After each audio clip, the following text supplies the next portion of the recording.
Amém, Jesus. Glória a Deus. Cumprimento a amada igreja com a paz de Jesus Cristo. Amém, irmãos? Abram comigo vossas Bíblias no Evangelho, segundo escreveu Mateus, capítulo 5.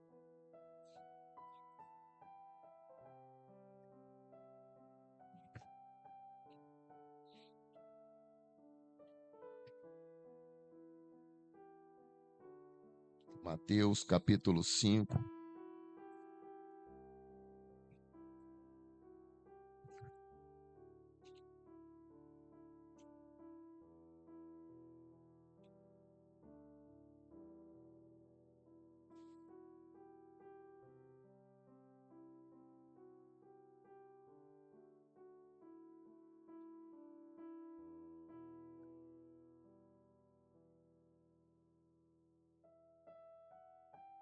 Mateus, capítulo 5, versículo 1 em diante. A palavra do Senhor diz assim: Vendo Jesus as multidões, subiu ao monte e, como se assentasse, aproximaram-se os seus discípulos. E ele passou a ensiná-los, dizendo: Bem-aventurado os humildes de espírito, porque deles é o reino dos céus.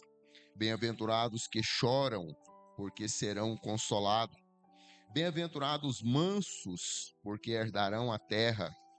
Bem-aventurados que têm fome e sede de justiça, porque serão fartos. Bem-aventurados misericordiosos, porque alcançarão misericórdia. Bem-aventurados limpos de coração, porque verão a Deus. Bem-aventurados pacificadores, porque serão chamados filhos de Deus. Bem-aventurados perseguidos por causa da justiça, porque deles é o reino dos céus.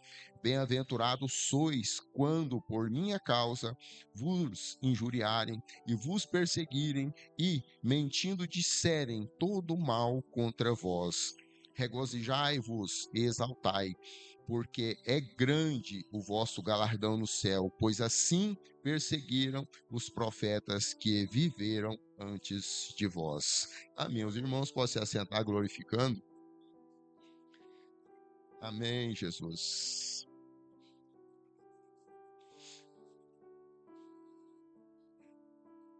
Antes de eu entrar na palavra, eu quero também, contar testemunho. Pelo menos para mim, testemunho me edifica, e testemunho me enche às vezes de vontade de buscar mais a Deus, de estar mais na presença de Deus. Ontem, nós nos dividimos, Ontem eu fui a Goiânia, a pastora não foi. Ontem eu participei de um encontro de militares que serviu junto em 1990, 35 anos atrás. De 90 até agora, alguns a gente viu, alguns a gente só conversava por zap e outros a gente nem tinha notícia, se estava vivo, alguns já ficaram. E fizeram essa reunião ontem em Goiânia, eu decidi participar. A princípio eu estava assim meio com preguiça. A realidade é essa, não, saí daqui lá em Goiânia para ficar o dia inteiro. Inclusive eles ficaram 2 dias, alguns lá, ontem e hoje, tinha espaço para dormir. E eu falei, eu ficar lá o dia inteiro escutando esse povo conversar, no meio daquele tanto de gente lá.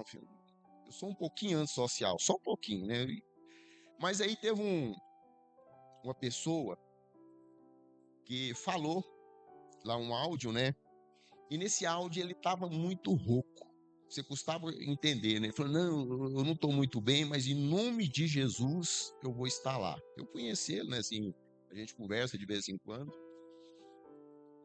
E eu ouvi aquela voz lá, Aí eu converso pouco, Do mesmo jeito que eu converso pouco no grupo nosso aqui, eu converso pouco em outros grupos também. Mas eu ouvi lá, o irmão falou para ele, toma aí mel, limão e açafrão para você melhorar essa rouquidão sua. Eu falei, não, irmão, não tô rouco, não. É o diabetes. Diabetes meu, quando ataca, eu não consigo nem falar. Aí eu ainda comentei com a esposa, falei, rapaz, se esse cara dessa forma, com diabetes, custando falar, ele vai estar lá. E eu que... a única problema que eu tenho é a minha beleza, entendeu?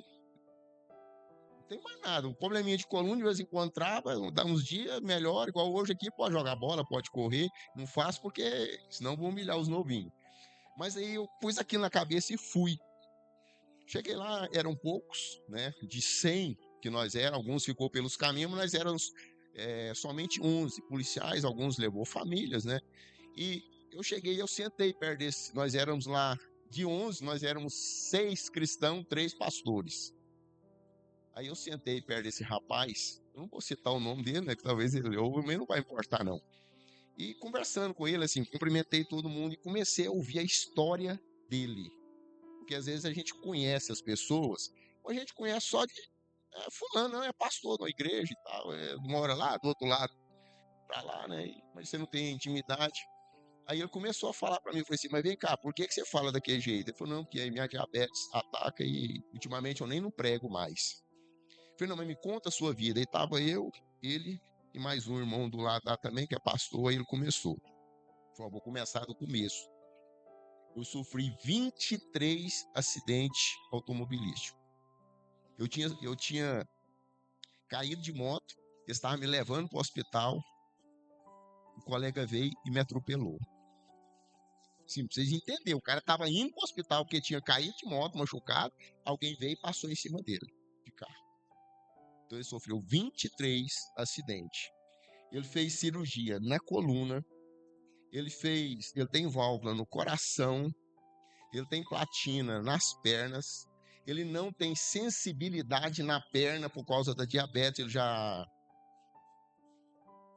fez vários tipos de tratamento, inclusive com choque para ver se volta a sensibilidade. Não tem, falou, minha perna se pode cortar, sai sangue, eu não sinto dor, não sinto nada.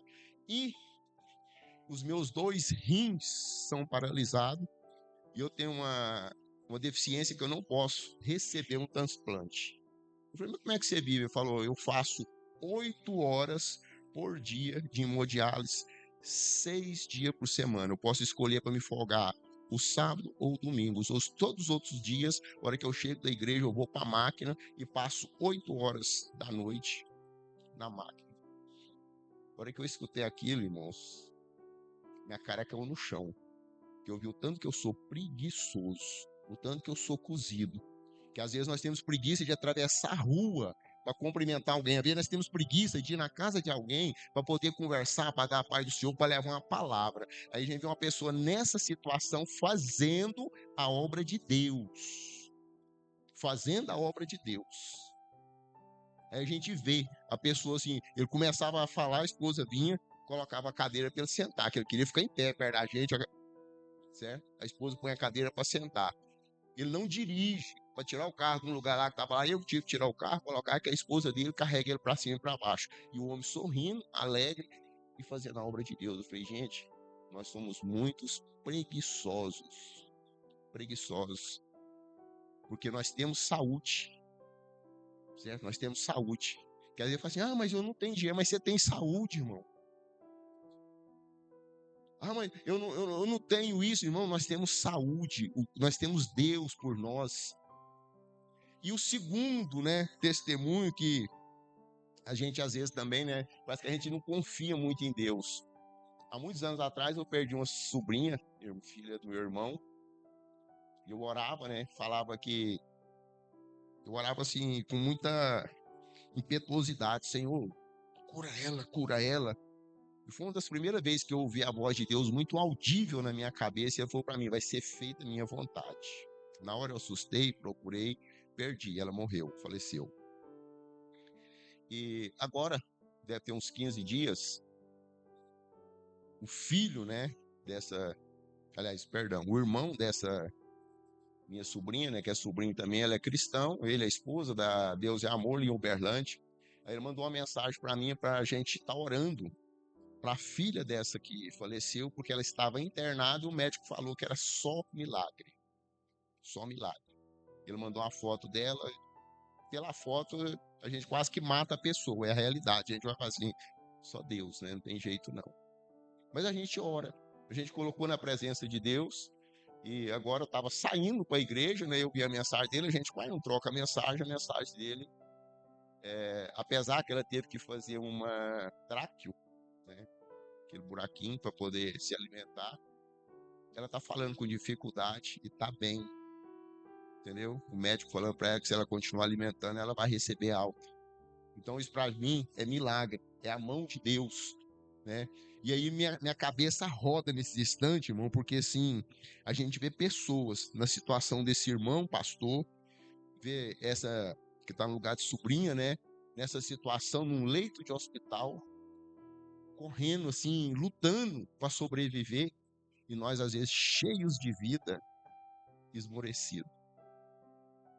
Então que esse testemunho, né, que trouxe uma reflexão profunda. Eu cheguei em casa, eu falei para a esposa, cheguei impactado, viu, com a situação do irmão. Eu falei, eu tenho que fazer mais. Eu tenho que ser mais proativo na obra, eu tenho que caminhar mais, eu tenho que fazer alguma coisa. Nós temos que fazer, irmãos. Porque às vezes é igual o Júnior tá falando assim, a pastora que falou, né, a gente terceiriza, né? Alguém ora por mim, alguém faz isso por mim, a gente às vezes não faz nada. Então nessa noite que nós sejamos despertados, irmãos. Despertados. Para mudar a nossa vida, para mudar a nossa forma de viver. Eu quero trazer uma palavra rápida para nós. Eu li uma porção maior aqui, mas eu quero focar mais no versículo 3, que diz, né? Bem-aventurados os humildes de espírito, porque deles é o reino dos céus. Às vezes a gente lê essas passagens aqui da Bíblia, dá uma observada, né? Mas às vezes a gente nem entende, né? Que isso aqui a gente está lendo o Sermão do Monte. O Sermão do Monte ele tem 3 capítulos, né? O 5, 6 e o 7. Tem 111 versículos. Foi um dos maiores sermões, né, que o nosso rei Jesus Cristo pregou aqui na terra.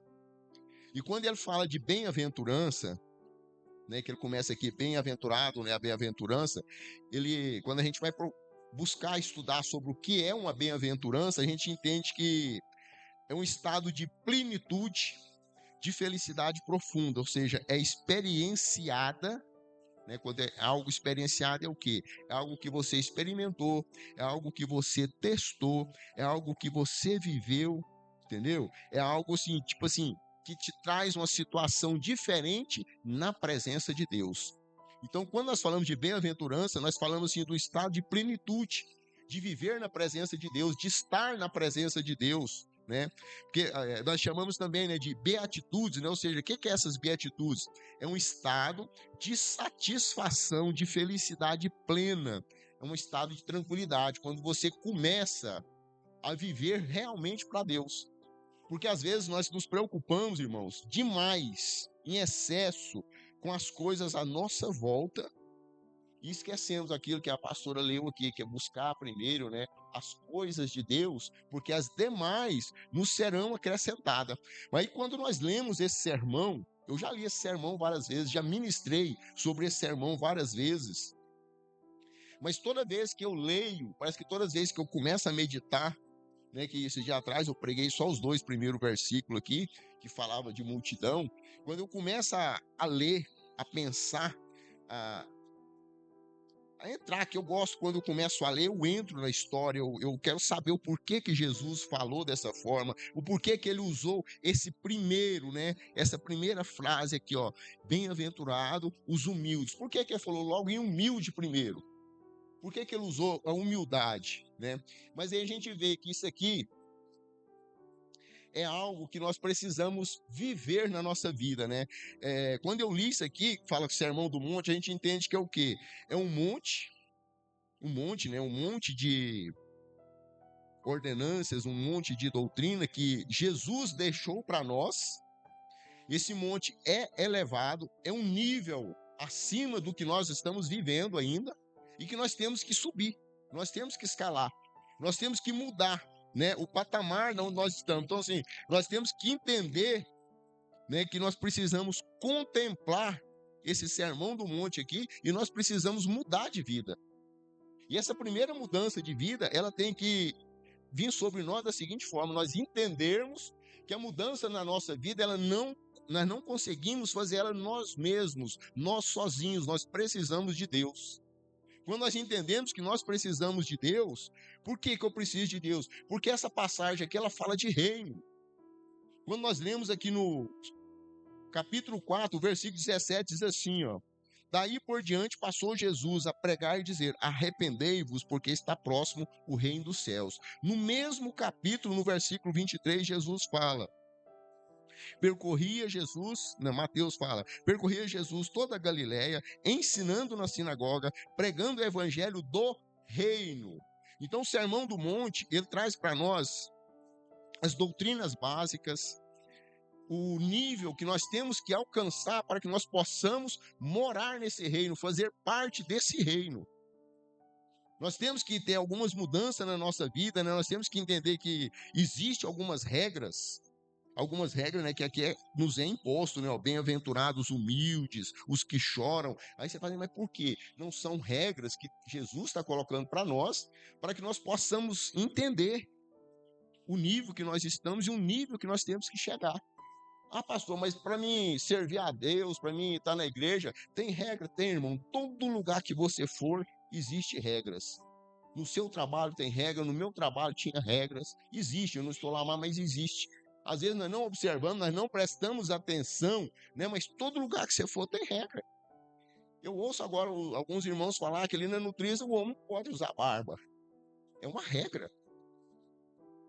Né? E deve ter outras. Eu me lembro muito bem que quando eu trabalhava, existia vários tipos de regras.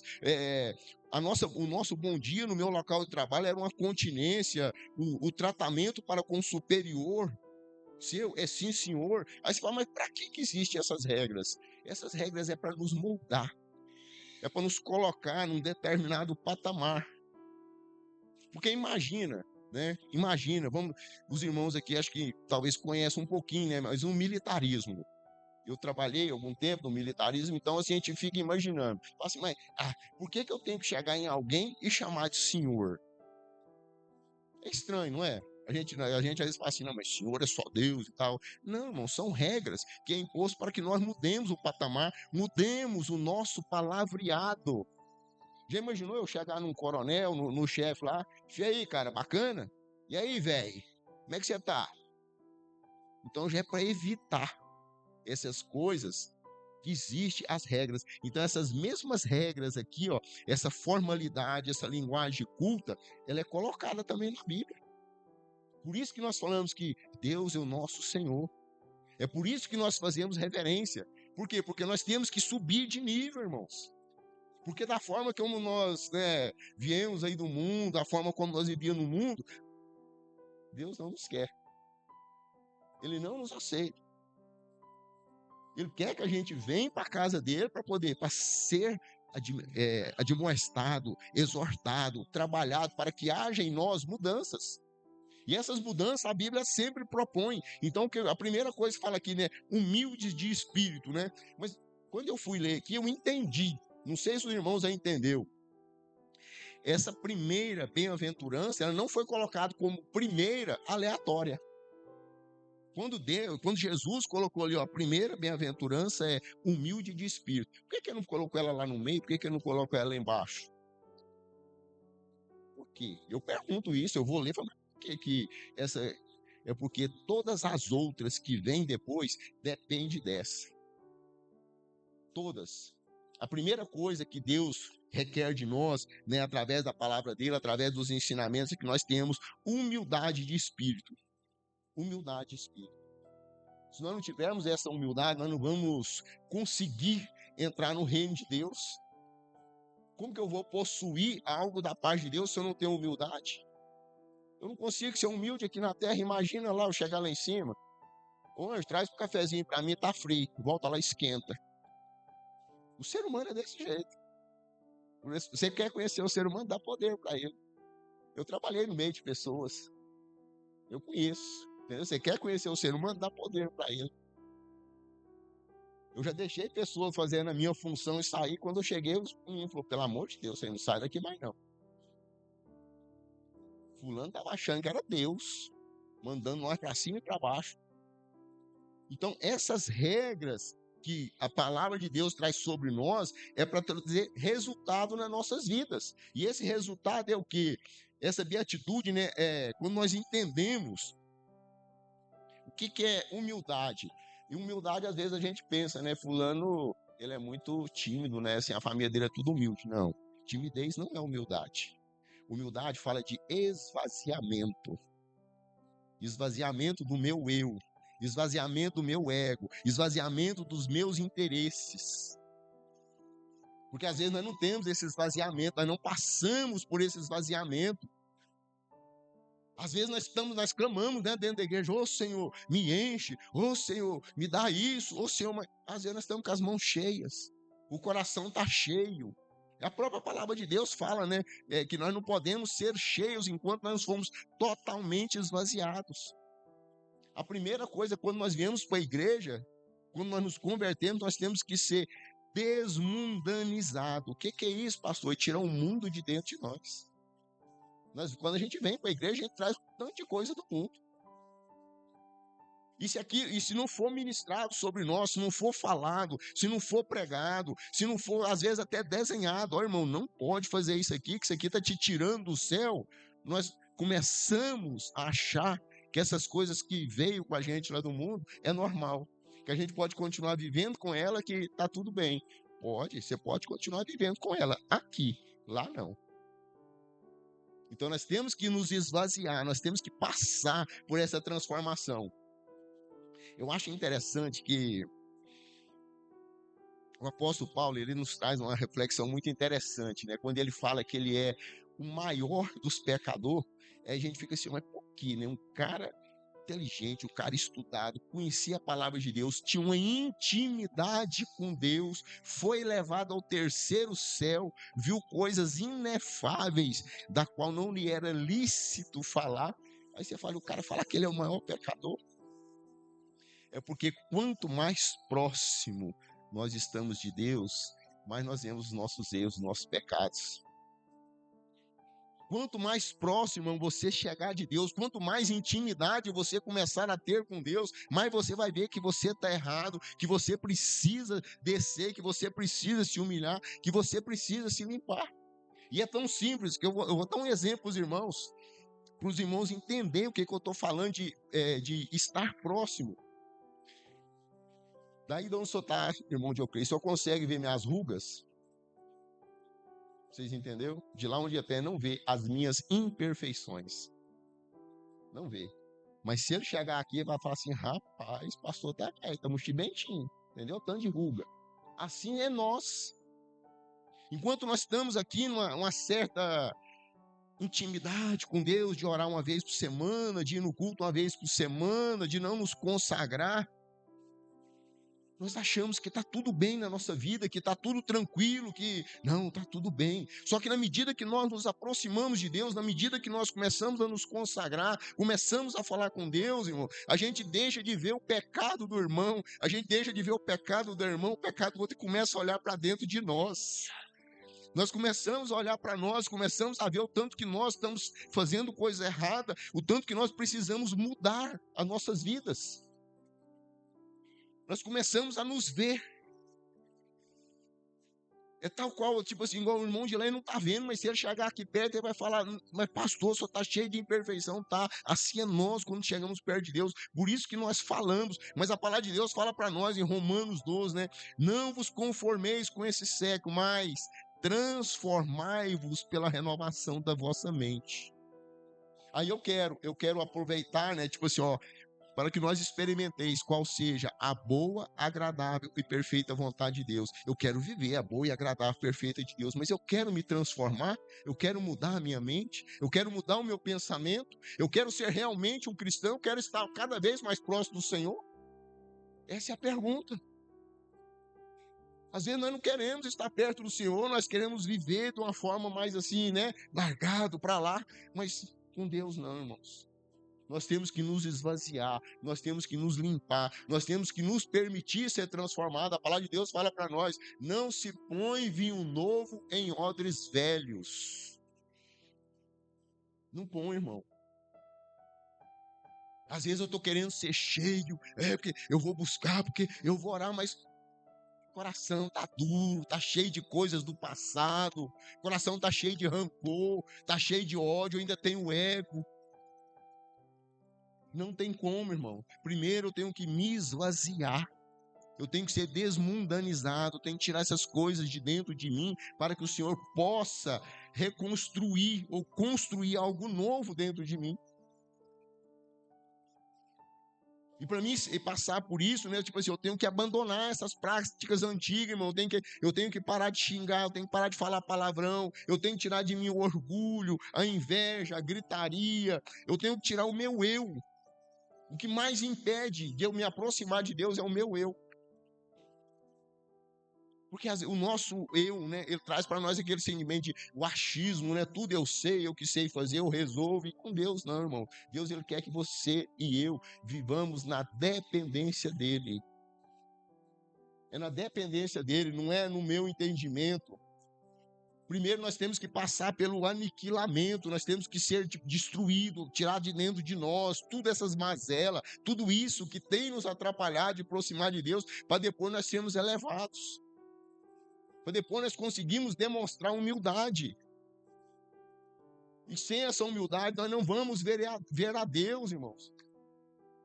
Às vezes nós falamos que nós somos humildes, mas continua fofocando. Eu falo que eu sou humilde, mas eu continuo mentindo. Eu falo que eu sou humilde, mas eu continuo dando desculpa esfarrapada.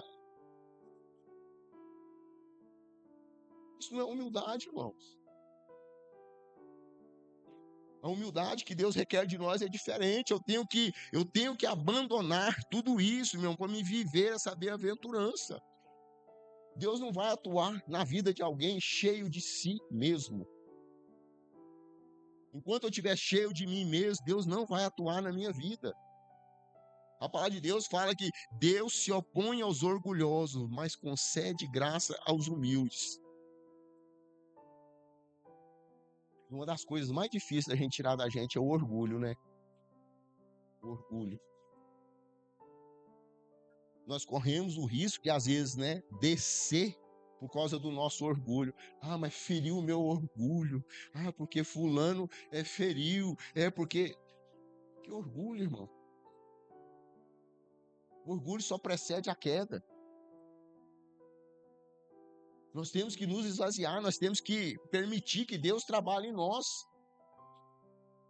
A palavra de Deus também nos fala que em 1 Pedro 5,6, nós temos que nos humilhar debaixo da potente mão do Senhor. Porque às vezes Deus está trabalhando na gente, a gente está vendo que a gente está tomando uma espremida ali de Deus e a gente está firme ali. Tudo quebradinho, não, eu estou bem. Tá nada, irmão, você está lascado. Deus está apertando você, Deus está te moendo, Deus está te passando na engenhoca e você não está vendo.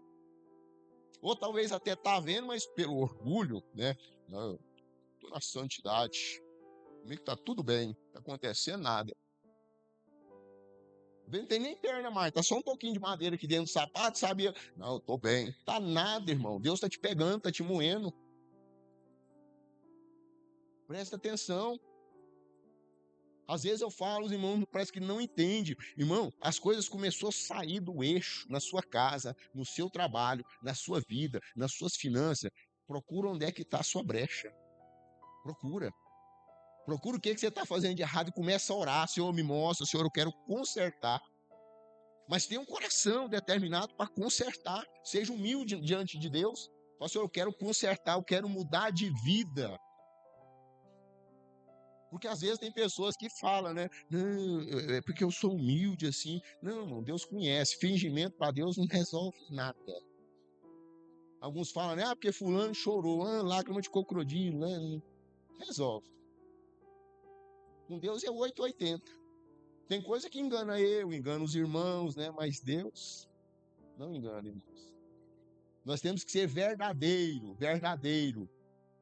Porque tem pessoas, irmão, que a gente até acha, entendeu? Dentro da igreja a pessoa às vezes é humilde, lá no colégio, lá no trabalho, mas em casa é um cavalo. Falou alguma coisa, toma um coice. Onde é que está a humildade? Né? A humildade tem que estar presente na vida da pessoa. Porque quando a gente fala de humildade, eu não estou falando assim que humilde é que a pessoa tem que ser tímido, tem que ser um fracalhão, um molengo, um covarde. Não, irmão, é humildade. A humildade que vem da parte de Deus.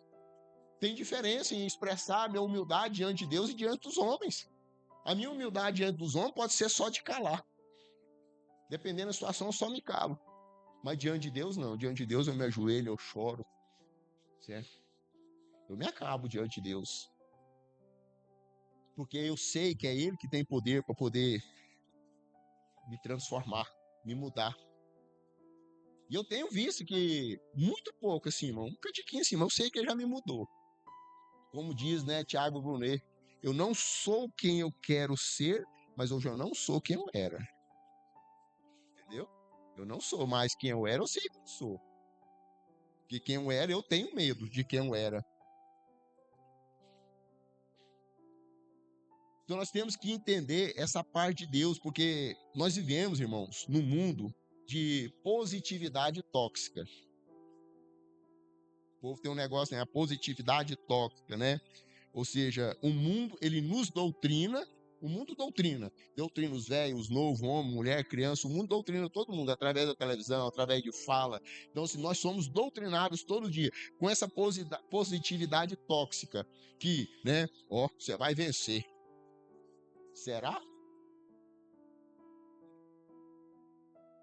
Quando nós lemos a Bíblia ali, todo mundo venceu? Eu leio Bíblia. Tenha autoconfiança, né? Tenha segurança própria, tenha sua independência. Tenha não, irmão. Tenha confiança em Deus, dependa de Deus, viva para Deus, coloca todos os seus planos, seus sonhos, desejos na mão de Deus. Enquanto eu tentei administrar as minhas coisas, enquanto eu tentei segurar minhas coisas, ela saía por entre os meus dedos. No dia que eu coloquei tudo na mão de Deus, minha dependência, tudo na mão de Deus, minha vida mudou. Minha vida mudou. Mas por quê? Porque eu decidi que eu não ia viver o homocentrismo, né? Tudo é eu que resolvo. Não, eu não vou viver. E o mundo, ele faz isso com a gente. Ele quer que a gente viva, né? Tipo assim, que nós sejamos o centro das coisas. O mundo quer tirar Deus, né, do comando das nossas vidas, mas nós não podemos deixar. Às vezes nós achamos que não, eu vou resolver, pode deixar que eu resolvo. A gente não resolve nada, irmão. Quem resolve as coisas para nós é Deus. E aí, quando a gente não coloca as coisas na mão de Deus, as coisas não se resolvem. A gente fica frustrado. As coisas não estão dando certo para mim. E não vai dar. Você não colocou na mão de quem resolve. Você não colocou na mão de quem pode fazer por você. Enquanto nós não fizermos isso, irmão, as coisas continuam da mesma forma, não dando certo.